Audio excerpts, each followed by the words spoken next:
ধামরাইয়ে নির্মাণে ১৪ বছর পরও চালু হয়নি ২০ শয্যার ট্রমা সেন্টার।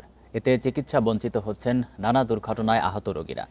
পরে থেকে নষ্ট হওয়ায় গত বছর নতুন করে ৬০ লাখ টাকা ব্যয়ে সংস্কার করা হয় ভবন।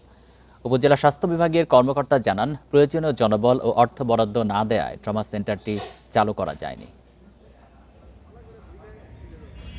দুর্ঘটনায় আহত রোগীদের চিকিৎসা সেবা নিশ্চিতে ২০১১ সালে ধামরাই উপজেলা স্বাস্থ্য কমপ্লেক্স চত্বরে ৩ তলা ট্রমা সেন্টার নির্মাণ করে তৎকালীন আওয়ামী লীগ সরকার। প্রায় ২ কোটি টাকা ব্যয়ে এই ভবন নির্মাণ হলেও গত ১৪ বছরেও শুরু হয়নি কোনো সেবা কার্যক্রম। দীর্ঘদিন ধরে পড়ে থেকে অনেকটা পরিত্যক্ত হয়ে পড়ে ভবনটি। পরে নতুন করে ভবনটিকে ব্যবহার উপযোগী করতে আরও ৬০ লাখ টাকা ব্যয়ে সংস্কার করে গণপূর্ত বিভাগ। স্থানীয়রা বলছেন, শুধু ভবন নির্মাণেই থেমে রয়েছে ট্রমা সেন্টারের কার্যক্রম, যা অর্থের অপচয় ছাড়া আর কিছুই না।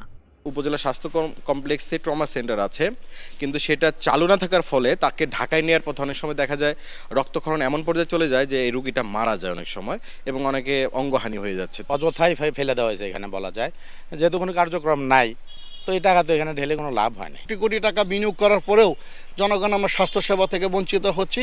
একটা মানুষ পক্ষাঘাতগ্রস্ত থেকে সুস্থ স্বাভাবিক জীবনে ফিরে আসতে পারছেন, অনেকে মৃত্যুকূলে পতিত হচ্ছে। ভবন বুঝিয়ে দেওয়া হলেও ট্রমা সেন্টারটি পুরোপুরি চালু করার মতো প্রয়োজনীয় জনবল ও অর্থ বরাদ্দ দেওয়া হয়নি বলে জানান উপজেলা স্বাস্থ্য বিভাগের কর্মকর্তা।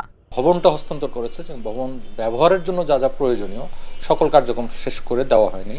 এর মধ্যে বৈদ্যুতিক কার্যক্রম আপনার শুধুমাত্র নিচতলাটা দেওয়া হয়েছে, তো যার কারণে পূর্ণাঙ্গভাবে যেহেতু পারেনি, পূর্ণাঙ্গভাবে ব্যবহার করা যাচ্ছে না। চেষ্টা করছি যে কিভাবে এটাকে রান করা যায় বা কার্যক্রম করা যায়। ট্রমা সেন্টারটি চালু হলে দুর্ঘটনায় আহতদের চিকিৎসা নিতে আর যেতে হবে না ঢাকায়। ভোগান্তি কমবে ধামরাই সহ আশপাশের উপজেলার মানুষের।